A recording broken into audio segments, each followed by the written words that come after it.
डगर नहीं आसा, फिर भी क्या कहते हैं योगी जी के ग्रह नक्षत्र। आखिर कौन सी अदृश्य शक्तियां दे रही हैं योगी आदित्यनाथ जी का साथ। कब तक रहेगा यूपी में योगी राज। जानिए सुदर्शन चक्र ज्योतिषाचार्य श्री संत बेत्रा अशोका जी से योगी आदित्यनाथ जी की कर्म कुंडली का राज। नमस्कार, ग्रह नक्षत्र के दर्शकों का हृदय से स्वागत।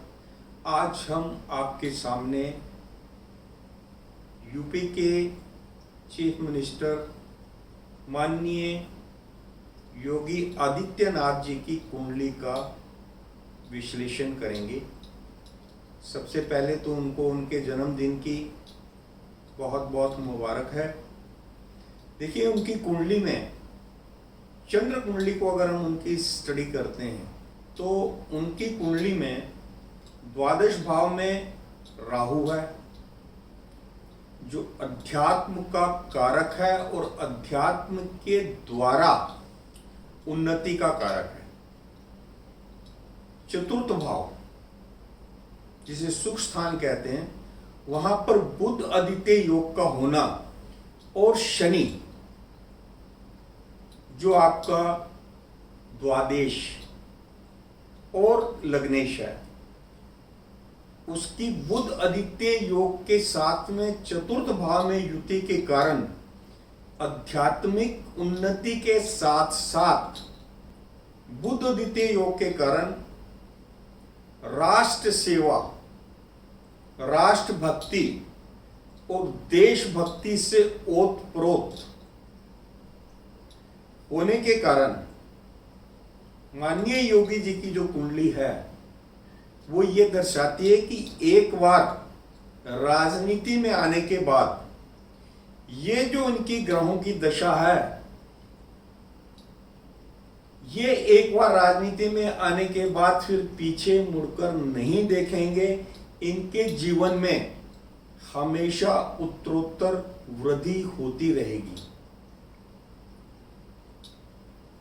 इनकी कुंडली में एकादश भाव में, चंद्र कुंडली में बृहस्पति जो द्वितीय भाव का मालिक है, जब द्वितीयेश होकर बृहस्पति स्वराशिस्थ होकर 11वें भाव में है और इनके बुद्धि स्थान को देख रहा है, तो इनका जो राजनीतिक भविष्य है, हमारी गणना से माननीय योगी जी 2030 तक यूपी के चीफ मिनिस्टर रहेंगे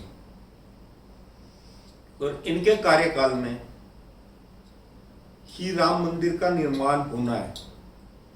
उसके पीछे जो है, देखिए, गोरखनाथ मंदिर में अगर आप जाएंगे तो वहां पर आपको 9 नाथ और 84 सिद्धों की आपको स्टैच्यूज मिलेंगी। गोरखनाथ मंदिर में जो भगवान शंकर की जो मूर्ति है, उसको अगर आप 1 मिनट भी ध्यान से देखेंगे तो सम्मोहित हो जाएंगे। इसको मैंने प्रत्यक्ष रूप में गोरखनाथ टेम्पल में जाके दर्शन करके देखा है। तब स्वर्गीय महंत अवैद्यनाथ जी जीवित थे, तो मैं गोरखनाथ टेम्पल में दर्शन के लिए गया। दर्शन करने के बाद दिल में एक इच्छा उत्पन्न हुई कि महंत जी से मिला जाए, लेकिन मेरा कोई परिचय नहीं था। सिर्फ मैंने मंदिर में ये दिल में एक मैसेज टेलीपैथिक महंत अवैद्यनाथ जी के लिए छोड़ा। प्रणाम करके जब मैं बाहर निकल रहा था तो मैंने देखा कि पीछे से एक व्यक्ति भागता हुआ है। उसने मेरे कंधे पे हाथ रखा और मेरे को बोला कि महंत जी आपको याद कर रहे हैं।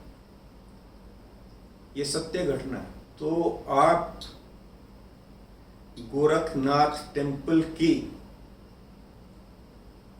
वहां पर किस तरीके से कार्य सिद्ध होता है, ये एक छोटी सी घटना बताई है। उसके बाद हमारी जो है महंत अवैधनाथ जी से 15 से 20 मिनट बात हुई, जिसमें एस्ट्रल बॉडी प्रोजेक्शन के ऊपर हमने बात की थी।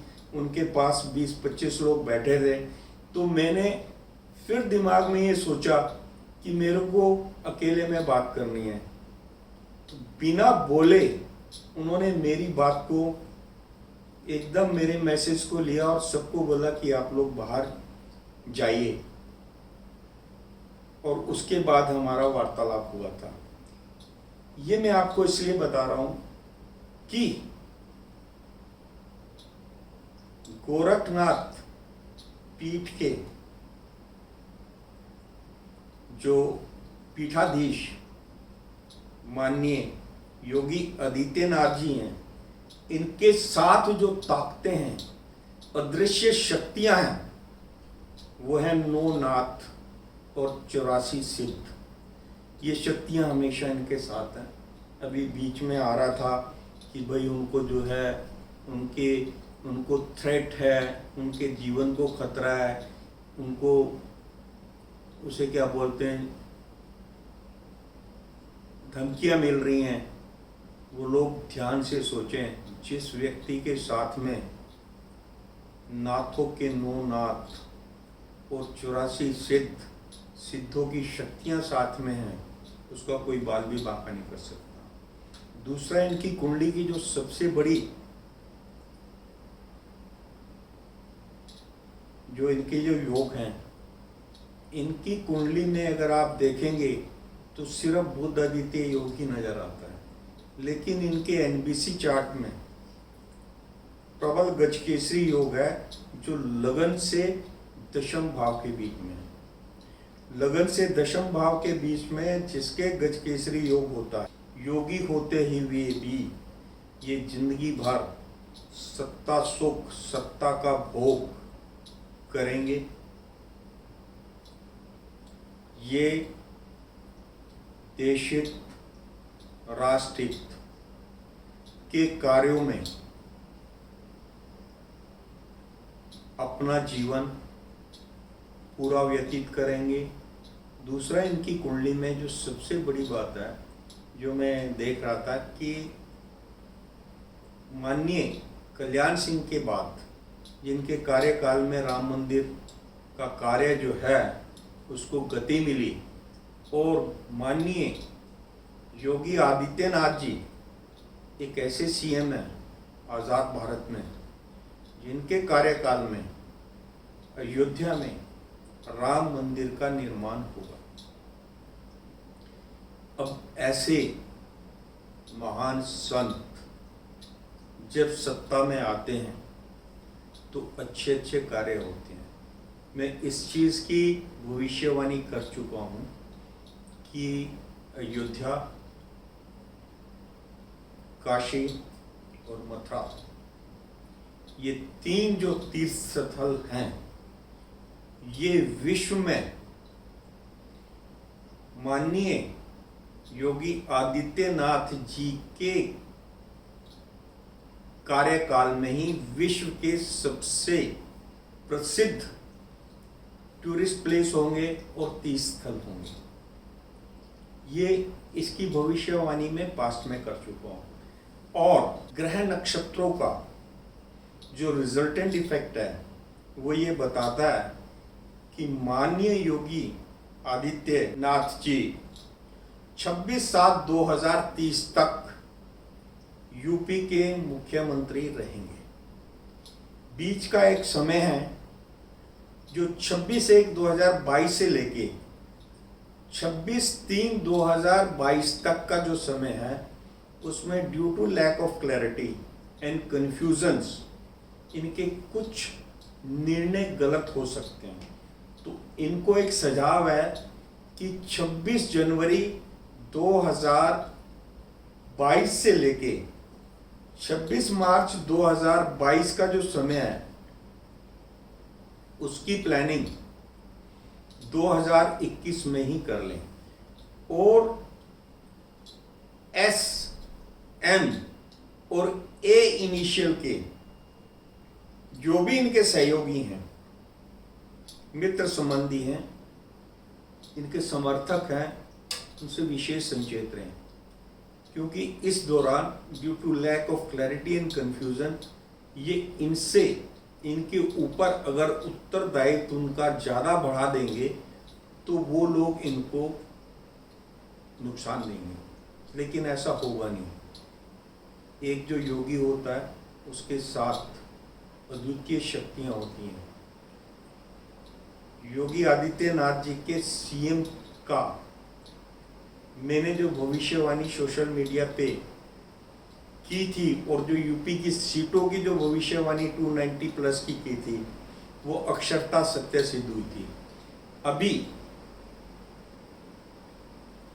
जो भविष्यवाणी है 26/7/2030 तक माननीय योगी आदित्यनाथ जी उत्तर प्रदेश के मुख्यमंत्री रहेंगे, यानी कि माननीय मोदी जी की तरह ये भी यूपी के 3 कार्यकाल पूरे करेंगे और उन 3 कार्यकालों में इनके द्वारा जो भी सराहनीय कार्य होंगे, चाहे वो धर्म के क्षेत्र में है, स्टेट की उन्नति के क्षेत्र में है, गरीबों के उत्थान के क्षेत्र में है या किसानों के उत्थान के क्षेत्र में है, उन सराहनीय कार्यों के कारण 2030 जुलाई के आसपास माननीय योगी आदित्यनाथ जी माननीय मोदी जी के फुटप्रिंट्स को फॉलो करते हुए देश के प्रधानमंत्री पद की दावेदारी ठोकेंगे। देखिए, माननीय योगी जी और देश के प्रधानमंत्री माननीय नरेंद्र मोदी जी के ग्रहों में बहुत समानता है। माननीय नरेंद्र मोदी जी का जन्म जो है विषकुंभ योग में हुआ है। उनके एकादश भाव में बुध आदित्य योग है और बुध जो है उच्च का है, बहुत तीक्ष्ण बुद्धि का कारक है। बुध आदित्य योग के कारण वो भी योगी होते हुए, सन्यासी होते हुए उनको सत्ता सुख प्राप्त हुआ और जब तक वो चाहेंगे वो उनको सत्ता सुख मिलेगा। माननीय योगी आदित्यनाथ जी का जन्म भी विश्व कुंभ योग में हुआ है। विश्व कुंभ योग में जो व्यक्ति पैदा होता है वो दुश्मन के लिए बहुत ही खतरनाक साबित होता है, क्योंकि माननीय योगी आदित्यनाथ जी भी सन्यासी हैं और माननीय नरेंद्र मोदी जी भी सन्यासी, उन्होंने भी सन्यास लिया था। इसलिए इनका देश की राजनीति में सिर्फ देश की उन्नति का लक्ष्य रहेगा। इनका लक्ष्य रहेगा कि देश के गरीब से गरीब आदमी तक कैसे पहुंचा जाए और उनको डायरेक्ट कैसे फायदा पहुंचाया जाए, और देश के विपरीत चलने वाली विघटनकारी ताकतें, देश को तोड़ने वाली विघटनकारी ताकतें, टुकड़े टुकड़े गैंग, इन सब की कमर तोड़ असत्य पर चलने वालों का ये कभी साथ नहीं देंगे और उनको जो है उचित दंड मिलेंगे। नमस्कार।